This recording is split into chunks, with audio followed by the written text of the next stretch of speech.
Для начала, для новичков, это приглашение. Как нужно приглашать?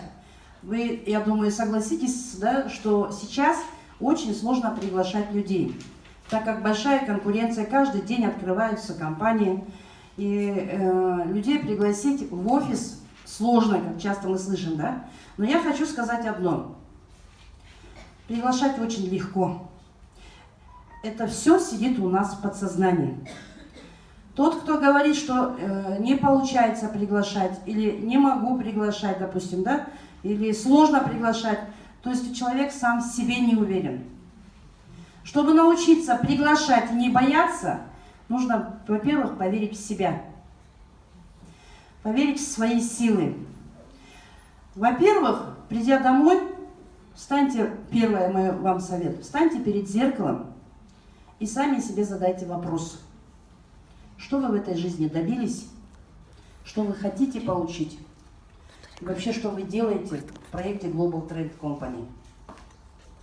И когда вы получите ответы, вы получите уверенность в себе. И что бы вам ни говорили, когда вы приглашаете, когда вы предлагаете, когда вы продвигаете наш проект, что бы вам ни говорили, вы должны быть уверены в себе. Когда вы преподносите информацию, и начинают вам люди негативничать, рассказывать, вот, компания каждый день открывается, где гарантия, что она продвинется, допустим, столько-то лет, что она не закроется. В этот момент часто категория людей бывает. Вот как шарики надуваются на эмоциях. Получили вы информацию от своего спонсора, надулись, эмоции столько получили. Малейший негатив, малейший, кто-то вам начинает уже отговаривать, вы сами же вместе с этим человеком лопаетесь. То есть это временное, получается, полученная эмоция, эмоциональное ощущение. Вот именно, чтобы не быть таким, нужно быть твердым, уверенным в себе. Приглашаем обязательно на бизнес. Я всегда говорю своим партнерам, мы лечением не занимаемся. Мы не врачи. Кто вот по профессии врач, да, он, конечно, понимает, он может предложить и порекомендовать, я как врач вам рекомендую. Но те, кто не врачи, мы не занимаемся лечением, мы предлагаем бизнес. Нет такого человека, я всегда говорю, которому не нужно здоровье. Нет такого человека, которому не нужны деньги. Правильно? Поэтому предлагаем проект, где можно хорошо заработать. И объясняем плавно, что вы инвестируете 8 тысяч рублей в свое здоровье. И тогда человек понимает, что он приходит сюда строить бизнес, а не заниматься лечением. Если мы начнем заниматься лечением, то есть начнем составлять список, один болеет сахарным диабетом, другой сердцем, третий геморроем, то есть мы соберем больную структуру. И человек, который пришел, которого пригласили, заключил контракт, он пришел вылечиться. Соответственно, естественно, у него в голове первое что будет? Получить свой результат, чтобы рассказать правильно, чтобы продвинуть этот проект. А мы разрекламировали ему со всех сторон все заболевания.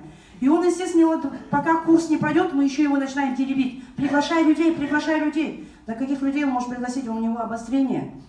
Он сам еще результат не получил. Как он может расхвалить, что этот продукт помогает от того же самого, скажем, сахарного диабета, если у него нет еще результата? Поэтому, если он приобрел продукт для себя, для здоровья, мы его ведем, контролируем каждый день, как он употребляет продукт. Но людей от него требовать пока не надо, пока он не получит результат. А когда вы приглашаете человека на бизнес, действительно на бизнес, который хочет заработать денег, вот с ним и будет работать проще, потому что он уже подсознание у него работает, что нужно приглашать людей, прежде приглашать людей, чтобы заработать, правильно? И когда мы собираем структуру активных, позитивных людей, работать легче. Если мы пригласим одних больных, чем мы будем заниматься? Мы будем заниматься лечением. Конечно, я не говорю, что не надо приглашать больных одних здоровых. Больные люди тоже нужны, потому что это хороший показатель. Мы получим результат. Но просто от них сразу сложно будет требовать приглашения новичков. Теперь, как мы приглашаем? Часто, допустим, мы встречаемся с людьми, Скажем, например, человек, с которым вы редко встречаетесь. Мы встретились с ним, здравствуй, здравствуй, как дела, и сразу сходу начинаем в лоб бить, приглашать в бизнес. Это вот неправильно.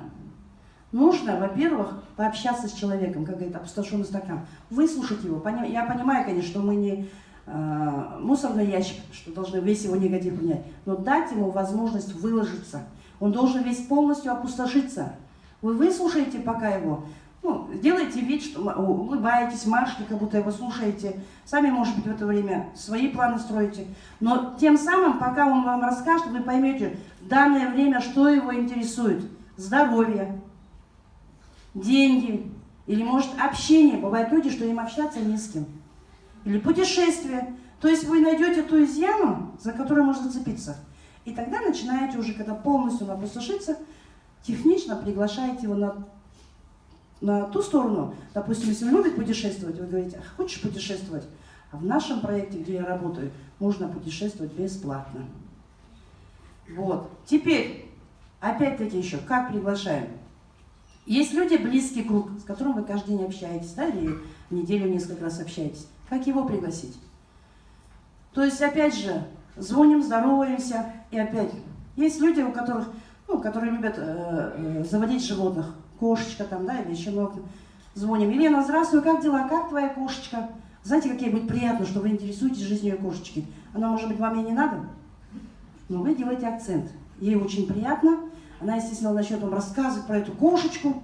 Вы опять прослушали и говорите, слушай, я бы хотела с тобой встретиться и посоветоваться. Мы можем с тобой встретиться сегодня в такое-то время, допустим. И она, естественно, задаст вопросом, по какому поводу? Вот я тоже хотела завести кошечку. Ты же профессионал в этом деле. Тем самым, что мы делаем? Мы ее вызываем на информацию. То есть интрига должна быть обязательно, какая-то интрига, заинтересованность человека, которого вы приглашаете. Если вы будете приглашать со своей заинтересованностью, соответственно, он скажет, зачем я туда пойду? Это ему нужно, но не мне. Он должен прийти, когда его заинтересует предложение. Хорошо. Пригласить научились, приглашать научились. Пришел человек. Теперь, как же подать ему эту информацию? Опять-таки, часто, когда люди приходят, мы сходу посадили и сразу начинаем рассказывать информацию. Нужно узнать, хочет ли он выпить воды, хочет ли он сходить в уборную. Потому что человек, который, может, опаздывал, бежал, извините, пришел, посадили, и вы начинаете ему рассказывать информацию, а ему хочется сходить в уборную, у него в мозг давит, извиняюсь, сходить, опустошиться, и он вашу ценную информацию может и не прослушать. Поэтому мы даем ему возможность сходить в уборную, попить водички, чтобы он был полностью уже готов выслушать вашу информацию. И подаем ему ценную информацию. Прослушал он. Первый раз новичку информацию даем не более 45 минут. Часто мы начинаем давать информацию в течение 2-3 часов. Это уже перебор. Он и забудет, что вы вначале говорили. А основная начальная информация, это мы даем промоушен на компанию, чтобы он знал, что за компания, кто руководители, что компания предлагает, какой продукт, происхождение продукта, какой бизнес-план и почему вы именно выбрали этот проект. Какие приоритеты в этом проекте, в бизнес-плане или в продукте. И тут же уже плавно подходите и говорите, Нургаяна, вот ты же любишь путешествовать? Здесь как раз твоя мечта избудется. Здесь ты, закрыв статус серебряного директора, можешь поехать бесплатно по путевке. Или же, допустим, вы знаете, что Александра пришла по заболеванию и говорите, Александра, вот здесь-то как раз самый эксклюзивный продукт. Употребляя ее, ты омолодишься, оздоровишься и получишь прекрасный результат. Красиво, плавно подходите, рекомендуете. Все, на этом информация заканчивается. Опускаете человека, пусть он переживет эту информацию. И, как всегда говорят КБД, да, как быть дальше, на следующий день, через 2 дня мы встречаемся и интересуемся, что он решил. Соответственно, часто люди приходят домой, и, как мы говорим, да, холодный душ получают. Приходят домой на эмоциях, услышали от вас классную, ценную информацию и начинают делиться или с соседями, или с домашними, или с друзьями. И как часто дома говорят, ой, да это очередная финансовая пирамида, да это Бахыт умеет красиво говорить. Пропела тебе, как птичка, красивую песню, а ты и уши ей развесила. И что в это время мы начинаем потухать? Так вот, чтобы человек не потух, мы, естественно, делаем вторую встречу. Интересуемся, спрашиваем, что вы решили. Естественное дело, когда начинают выговаривать, что ей тот так сказал, это так сказал, мы начинаем опять же человеку раскрывать, что его мечту. Первый раз, когда мы с ним встречались, мы узнали, да, его изъяны. То есть говорим, Александра, а ты помнишь, ты хотела ведь вылечиться? Или, допустим, Нургаяна, а помнишь, ты ведь хотела путешествовать? Вот скажи мне, пожалуйста, тот человек, который тебе дал, как говорится, полезный совет, что он тебе может предложить? Где можно еще за короткий срок получить бесплатную путевку? Или получить шикарный результат? То есть мы начинаем на больную мозоль давить. Вот, пожалуйста, поделись, тот человек, который тебе советует, чем он лучшее предложение может тебе предложить. И тогда человек начинает осознавать, а действительно ведь тот, кто отговаривает, какое он мне предложение предлагает. Допустим, вы предлагаете ему предложение лучше. И проводим вторую с ним беседу. Соответственно, естественно, дело полностью упаковано, он уходит уже домой и совершает с вами контракт. Хорошо, опять-таки, заключили контракт, но это уже не полная еще полностью работа. Дальше нужно вести этого человека. Если он пришел, как я говорю, на здоровье, то нужно контролировать, как он употребляет продукт, пьет ли он воду, да? Заключил контракт и забыл, это не работа. Если этот человек пришел на бизнес, то есть заработать денежки, значит мы с ним встречаемся, проводим обучение, узнаем его планы, сколько он хочет заработать, мечты, цели, полностью расписываем, за какой период он хочет достичь и как он должен действия свои делать.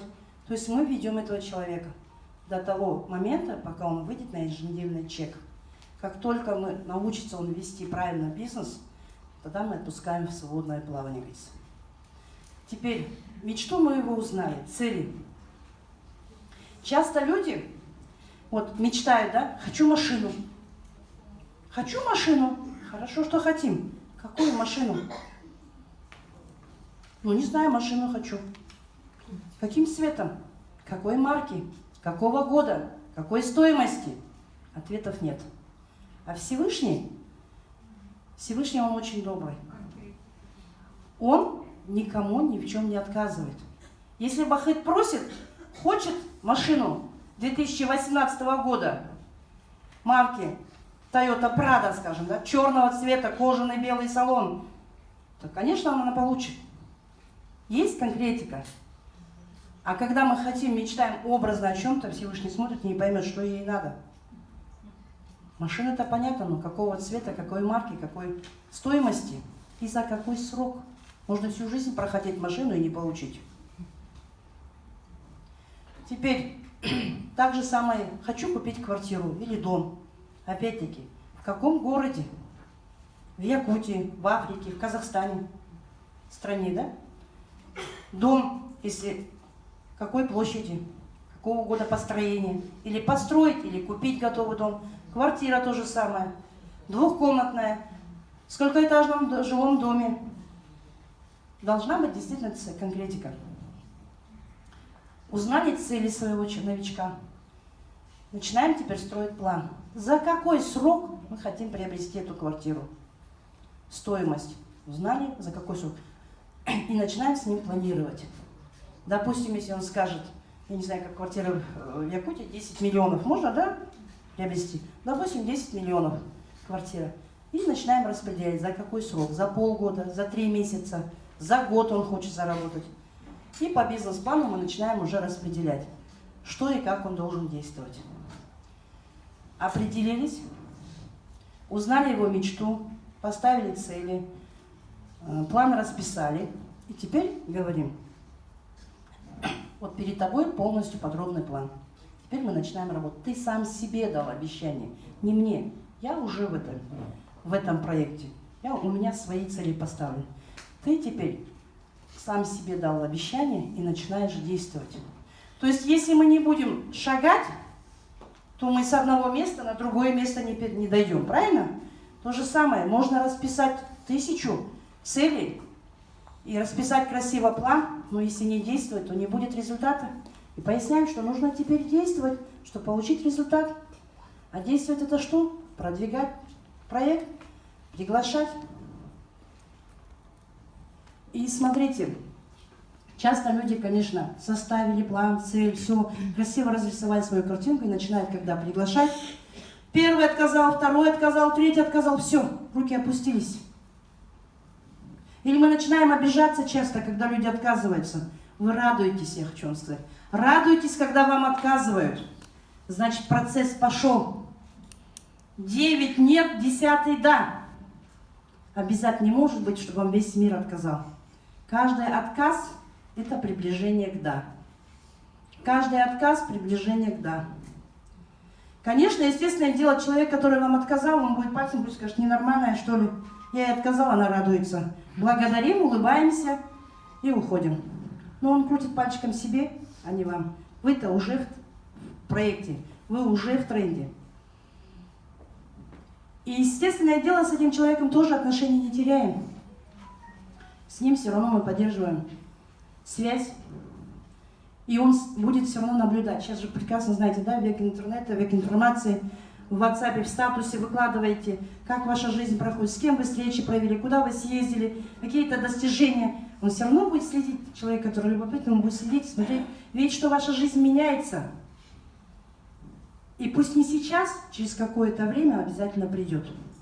А если вы, когда ему давали информацию, он вам отказал, вы обиделись, ну, чуть-чуть поругались даже, скажем, вот, ты ничего не понимаешь, вот ты в жизни нецелеустремленный, допустим, да, возмутились и ушли.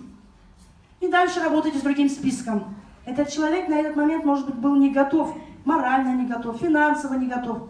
Ну, какая-то была проблема. До конца не раскрылся вам.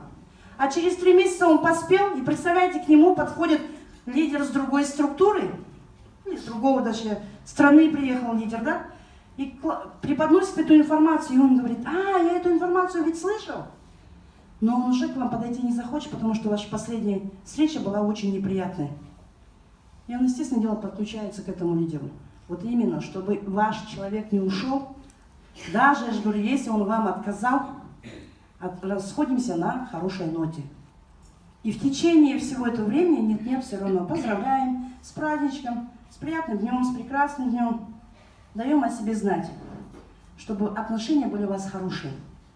Соответственно, когда его время придет, он обязательно к вам придет. Теперь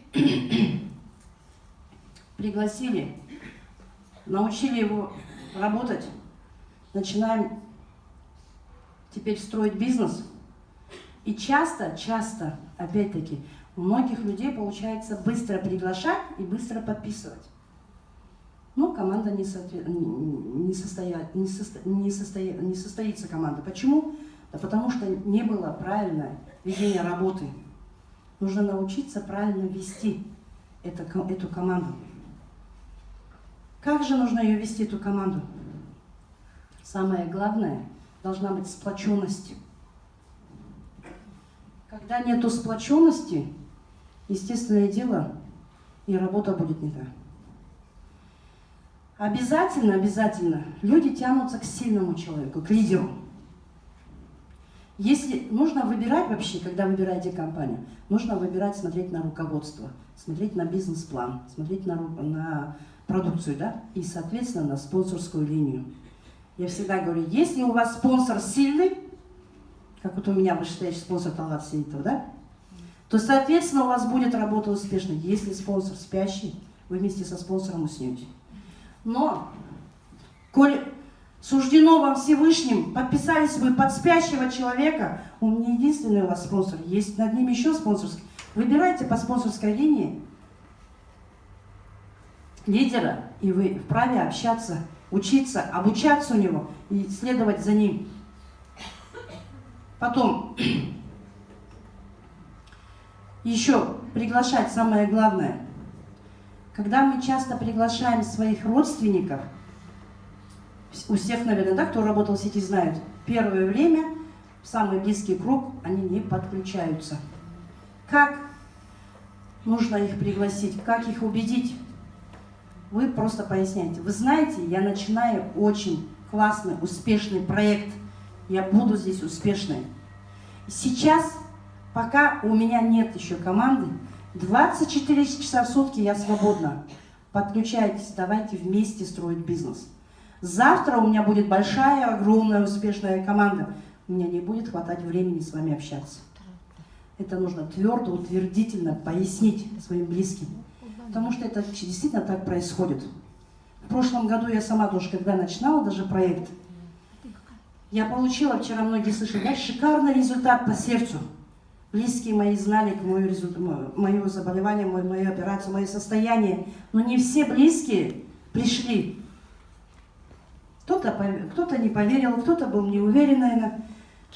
И пришли со мной, начали строить бизнес совершенно чужие люди.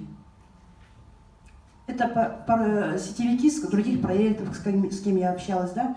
Это люди, с которыми я вела общение в последнее время. То есть не родственники, не близкий народ, совершенно чужие люди. Зато сейчас они мне ближе, чем родные. Это команда единомышленников. И как только я проработала в течение года, получив столько результатов по финансовой части, только сейчас подключаются родственники мужа и мои родственники.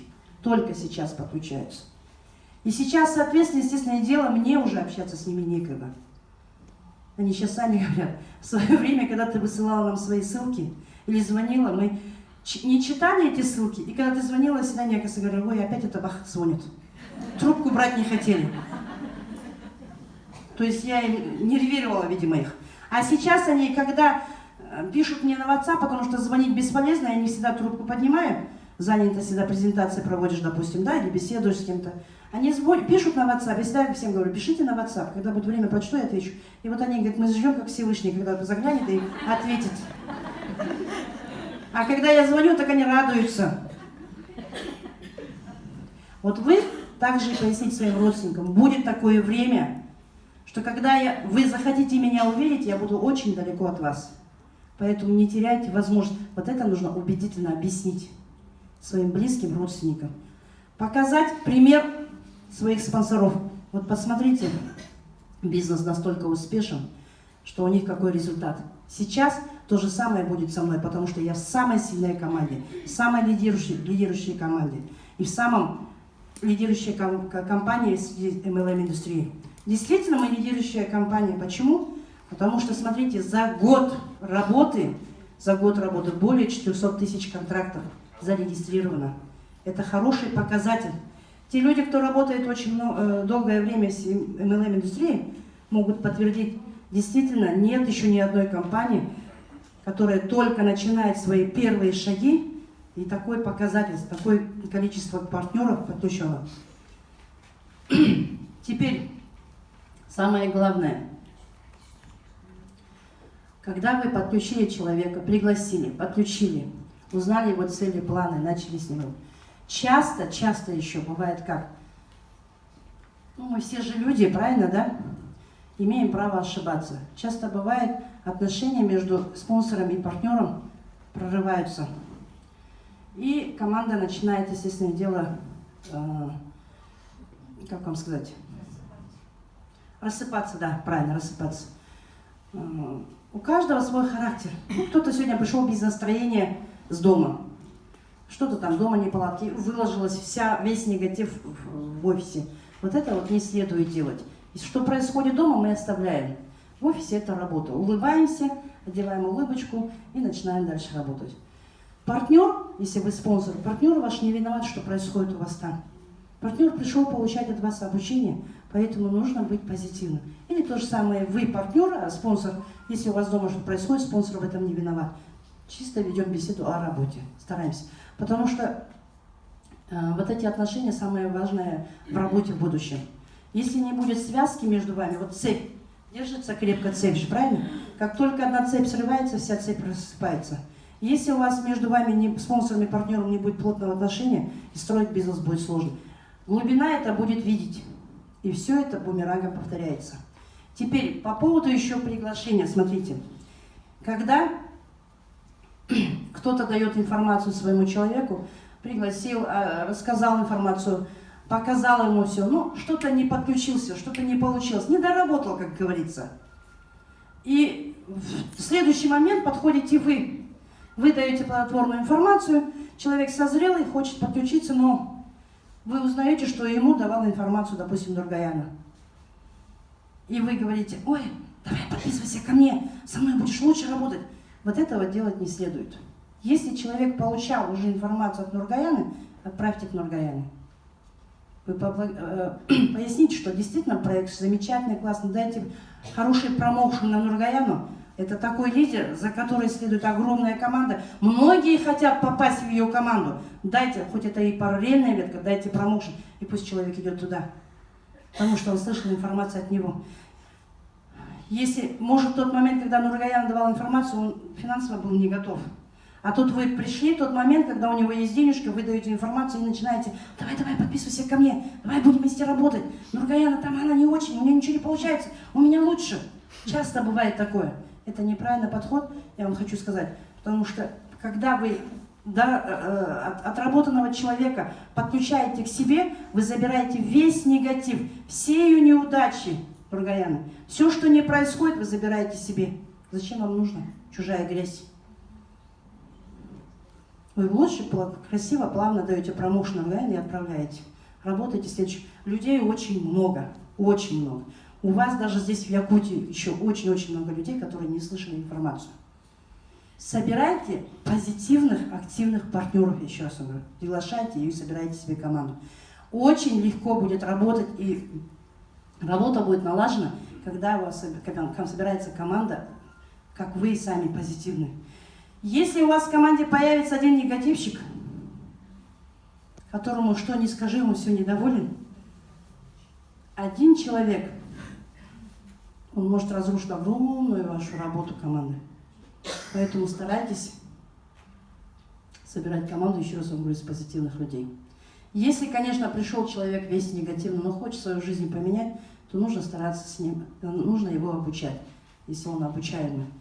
Дать ему рекомендации почитать литературу, посоветовать ему посещать ваше обучение, если он хочет поменять свою жизнь, свое мировоззрение, свой смысл, видение, свою жизнь и хочет стать позитивным.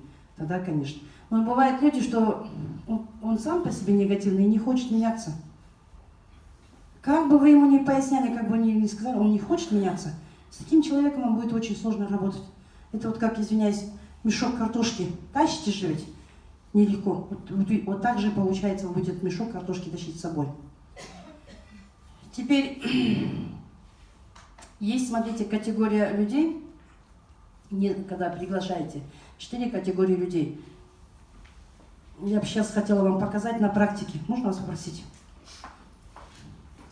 Вот смотрите, как вы видите на практике, как вы приглашаете часто. Давайте нам, да, вы сядете. Угу. Вот смотрите, первая категория людей, когда мы приглашаем, как у вас часто происходит.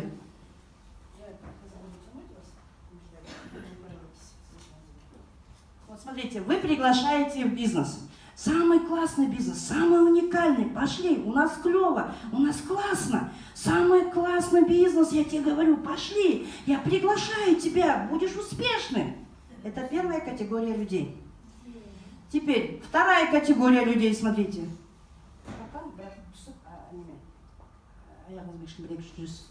Я тебе говорю, тебе повезет с нами, самый классный бизнес. Это вторая категория людей. Только тяжеловато идет, здесь просто скользко. Теперь, что же категория мне казалось?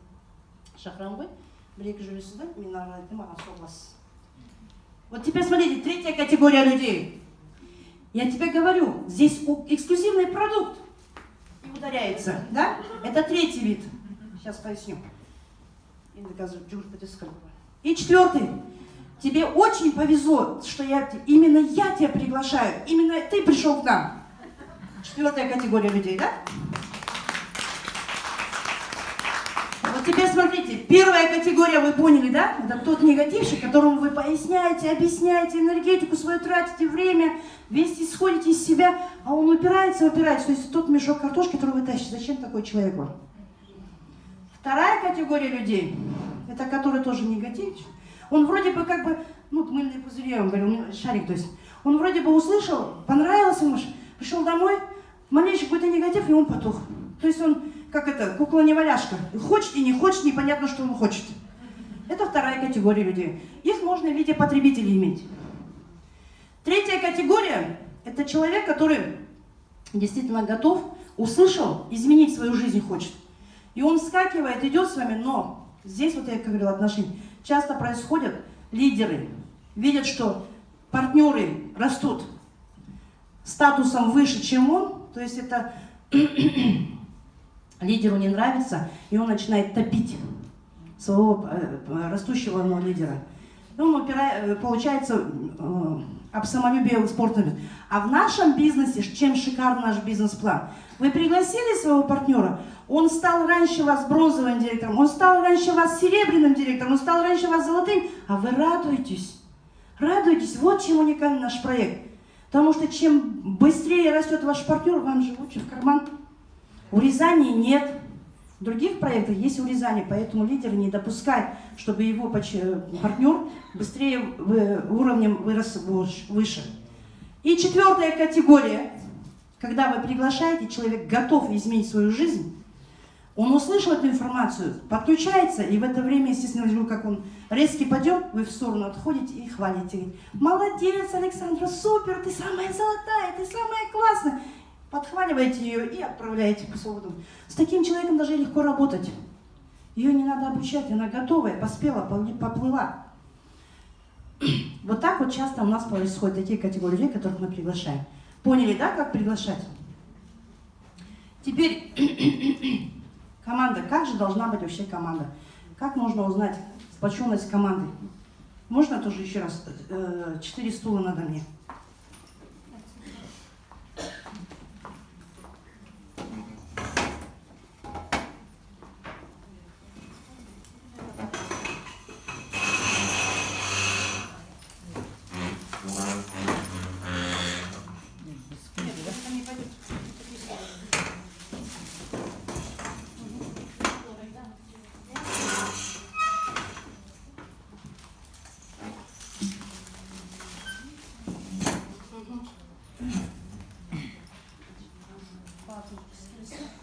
Можно у нас, да, тоже? Матвей. Вы тоже, вы тоже.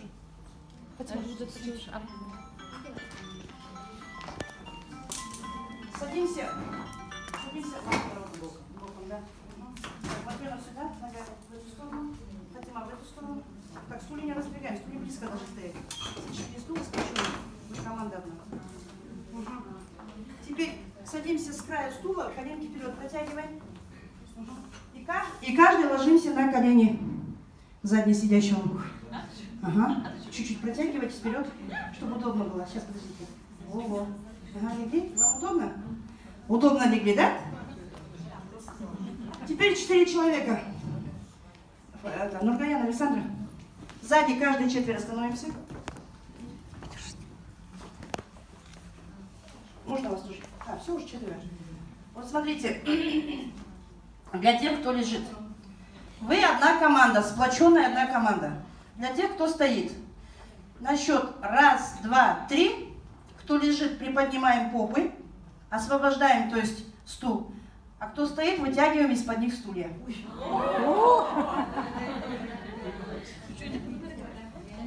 Поняли, да? Те, кто лежит, на счет 3 приподнимаем свои попы, чтобы из-под вас можно было вытащить стул. А те, кто стоит, быстро, резко убираем стулья. Отходим в сторону. Да, когда раз, два, три. Стулья берем и отходим. Они остаются без стульев. Вот сейчас начинается паника. Видите, уже начинается паника.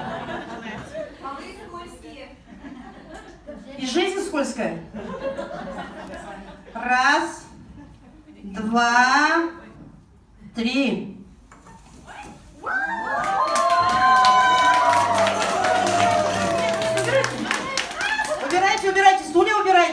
Убирайте, убирайте. Раз, два, три, убирайте. Держим. Смотрите, вот это вот команда. Помогаем. Держимся. Опа, встаем, плавно поднимаем. Оп. Так, теперь остаемся. Те, кто были, все остаемся. Каждый сейчас поделится ощущением. Что можно брать? Вот смотрите, вот это была команда. Сплоченность. И ну, здесь действительно самые настоящие лидеры собрались. Если кто-то где-то упал, это называется вот тот для спонсора, вы уже видите, что вот именно в этой структуре слабинка, нужно ее подтянуть, нужно подучить. Где крепко держат, это топ-лидеры, которые пойдут вперед. Вот теперь кратко опишите свое ощущение. Что вы ощущаете? Ну, как вы сказали, что надо убрать стул, сразу страх пошел. Но когда убрали, оказывается, легко даже. Первое время легко. Ага. Ну, я уже, конечно, с таким уже знаком. И поэтому, когда я ложился, сперва я поближе к животу, думаю, сейчас животом не удержит меня. Потом уже за руки взял, потому что она уже взяла, и заранее за руки взял, и поближе к коленке уже голову отодвинул, потому что здесь-то у нее упор. Думаю, то есть я уже за нее волновался. Я думаю, вот в этом команде тоже, если будете о команде, да, думать об их проблемах, волноваться, то есть тоже это даст результаты. Я тоже испугалась, конечно, потому что у меня на коленях бриллиант. Я же могу уронить. Я потом думаю, почему меня вызвали? Я же маленькая, почему? Надо было побольше, там побольше женщин, да? Потом лежу и вот прямо вот у нас стулья уже собирались, и я думаю, и Талгат меня за руку взял, и мне стало спокойно. Да.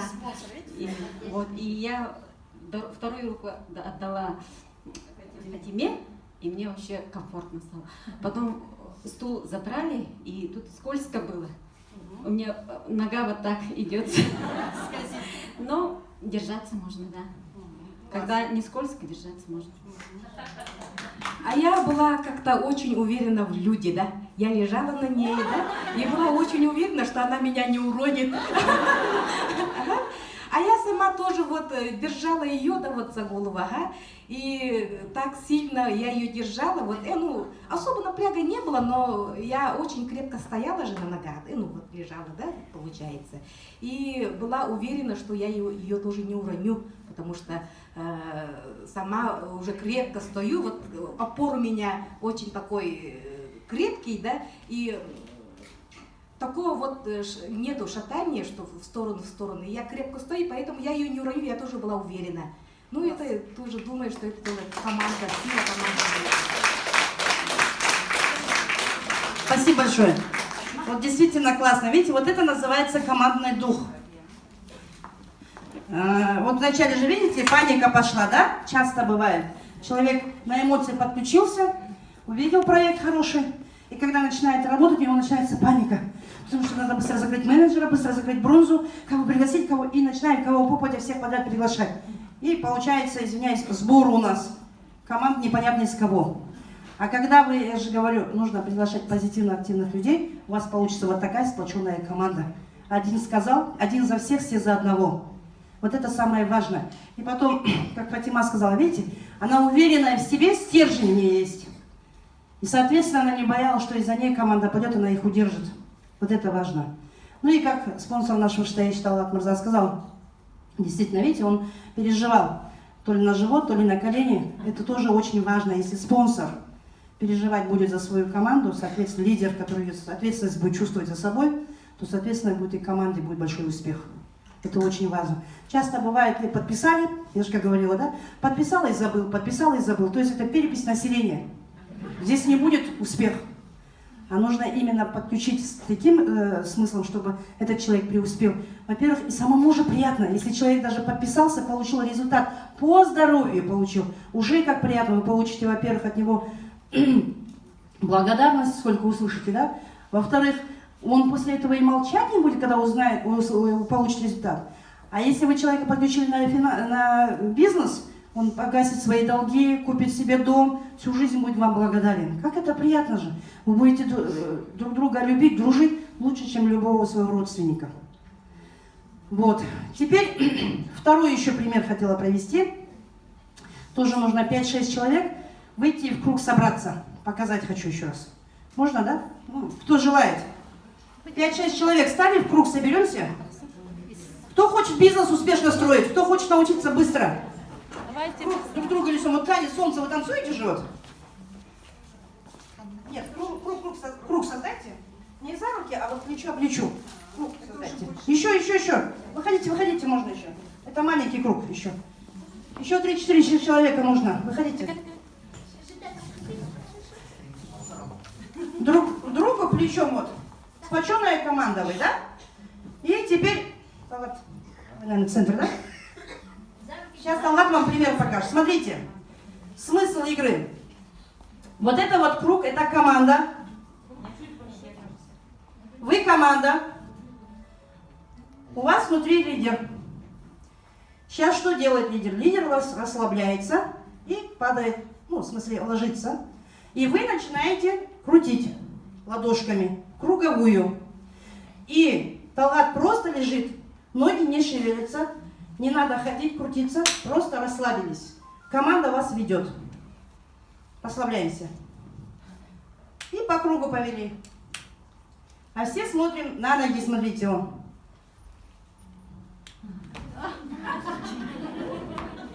И вот наблюдайте за командой, смотрите, что делают. Ага.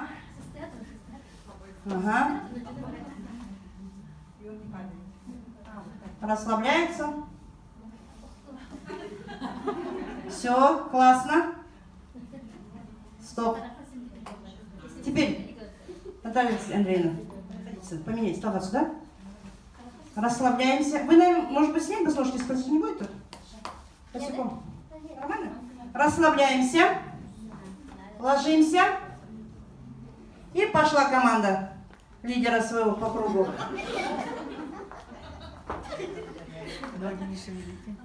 Ноги не шевелим. Угу. Крутимся.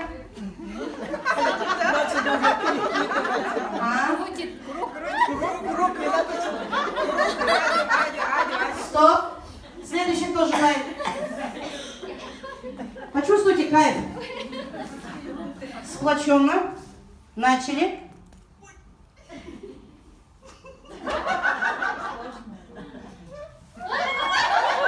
Ага. Чуть-чуть пол кафель, конечно, скользкий. Ага. Меняемся. Кто хочет еще? Угу. Сплоченно держимся. Расслабляемся и засыпаем.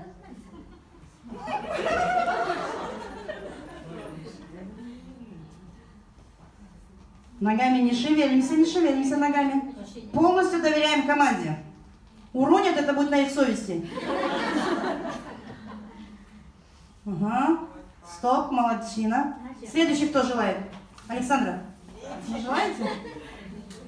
Так, расслабляемся и засыпаем. Команда ведет вас. Ага. Супер. Классно. Кто еще желает? Вот, теперь смотрите. Сейчас что было? Останемся те, кто в кругу крутился. Свои ощущения поделиться. Кто крутился. Вот сейчас это была команда. В центре стоял лидер. Смысл был расслабиться. Расслабиться и довериться полностью своей команде. Тот, кто крутится ногами, ну здесь, конечно, и кафель, но вообще в офисе потом проводите. Тот, кто крутится ногами, то есть этот лидер, он еще не доверяет своей команде, называется. Это, как вот называют, курица-несушка. Все сама за все хочет сделать, все сама хочет сделать. И часто этот человек потом устает. А тот, кто полностью расслабился, как Фатима сказала, я была уверена, да? И полностью ложится, не шевелится, и команда его ведет, вот этот настоящий лидер.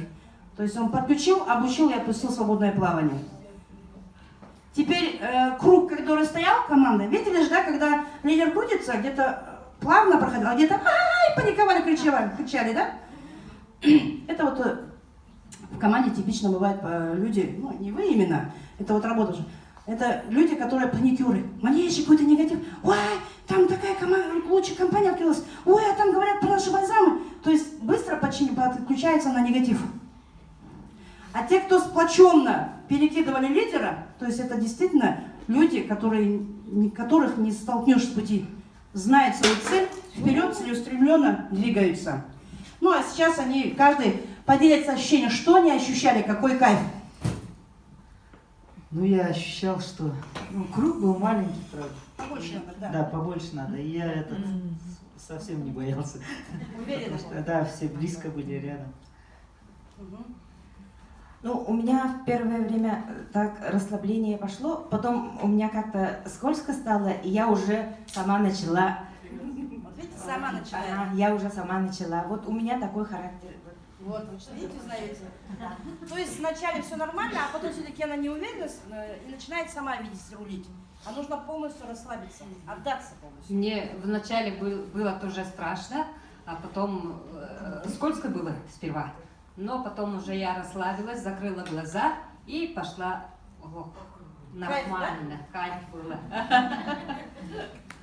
Мне изначально было очень комфортно, я вообще не боялась.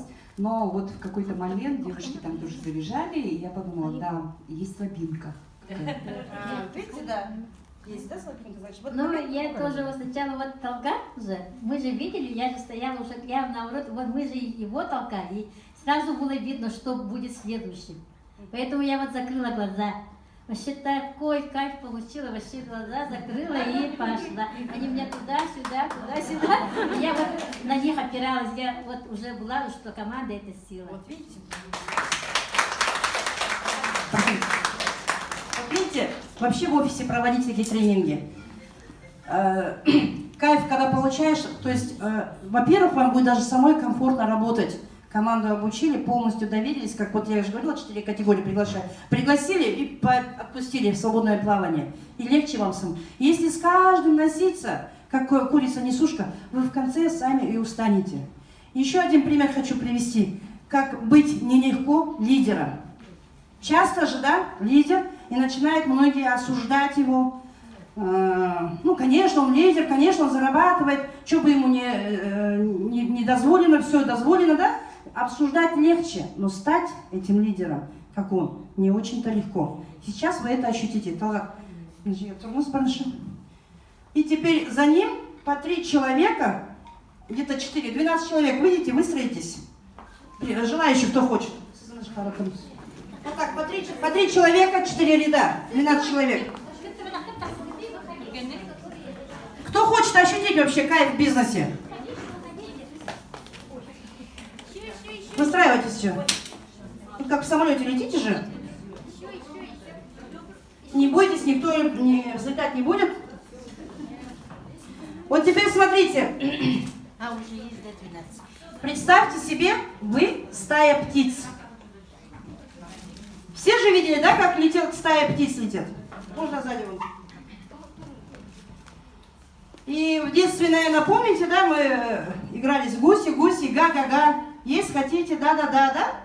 Вот, сейчас эту речевку будем вспоминать.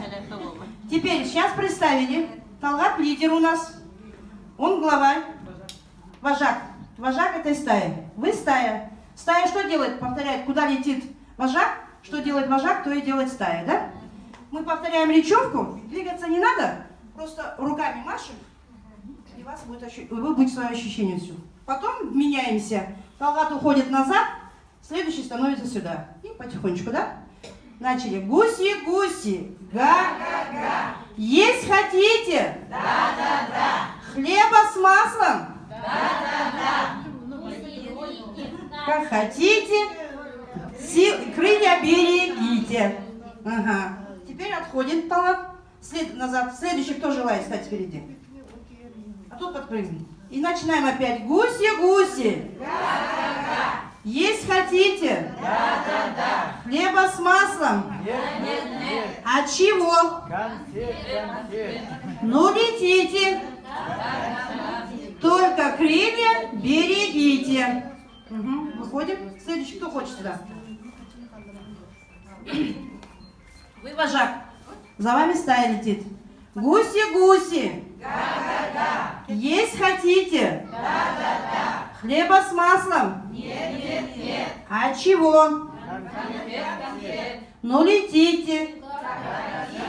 Только крылья берегите. Угу. Следующий, кто желает?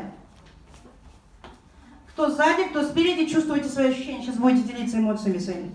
Гуси-гуси. Да-да-да. Есть хотите? Да-да-да. Хлеба с маслом? Нет. А чего? Конфет. Ну летите, хотите, только крылья берегите. Поменялись? Угу. Начали. Гуси-гуси. Да-да-да. Есть хотите? Да-да-да. Хлеба с маслом? Нет. А чего? Конфет. Ага, ну летите. Только крылья берегите. Что, просто сократить время? Гуси-гуси. Да-да-да. Есть хотите? Да-да-да. Хлеба с маслом? Нет. А чего? Конфет. Ну летите, как хотите. Только крылья берегите. Гуси-гуси. Да-да-да. Есть хотите? Да-да-да. Хлеба с маслом? Нет. А чего? Конфет. Ну летите, как хотите. Только крылья берегите. Угу. Ну, я думаю, закончили, да, на этом? А теперь, кто летел спереди, оставайтесь. Ну и, в принципе, можете все остаться здесь. Вот смотрите, и выборочно кто-то поделится. Тот, кто стоял сзади, кто не был спереди, кто не подходил сюда, кто был сзади? Я не подошла. Вот вы не подошли, да? Вот поделитесь своим ощущением, что вы сзади ощущали? Было как-то некомфортно, руки устали. Ну, неприятно было. Все хотела выйти, да что-то мне помешали. Теперь, спасибо. Теперь кто был спереди, кто летал, кто был вожаком? Чувствуете, что почувствовали? Вот, когда я была сзади, я согласна, мне было тесно, некомфортно, но я не уступила рядом стоящему, сама вылезла вперед и показала, что так свобода, все так просторно и прохладно, и так хорошо. Кто еще хочет? Да, действительно, сзади было тесно, все толкались, а когда уже вперед вышла и как ощутила такую ответственность за тех сзади летящих, что надо было их вести за собой. Чувствуете? А кто еще хочет? Ну, я сзади не стояла, все время впереди, да, мне так повезло. Но когда вообще вперед встала, у меня прямо вот этот воздух подошел прямо так хорошо и почувствовала синхронность. Я даже не смотрела, не видела, но я чувствовала, что вот этот вот воздух в одно и то же время идет, и прямо так хорошо стало, что за мной команда. Комфортно. Я хотела пробиться, не дошла. Прибежать надо было. Меня зовут Николай. Как вы видели, я стоял в первом ряду и долго не осмелился выйти вперед. Потому что у меня тут комфортно было, меня вели. И я чувствовал себя очень хорошо. Но потом, наконец-то решился, вышел, всю ответственность за стаю. И мне маленько испугался, если честно сказать. Потом и решил поменяться, ну это же правило игры. Пошел сзади, с последний ряд, и мне было очень некомфортно. Смотреть идут летящих впереди, сзади. Вот это мне не понравилось.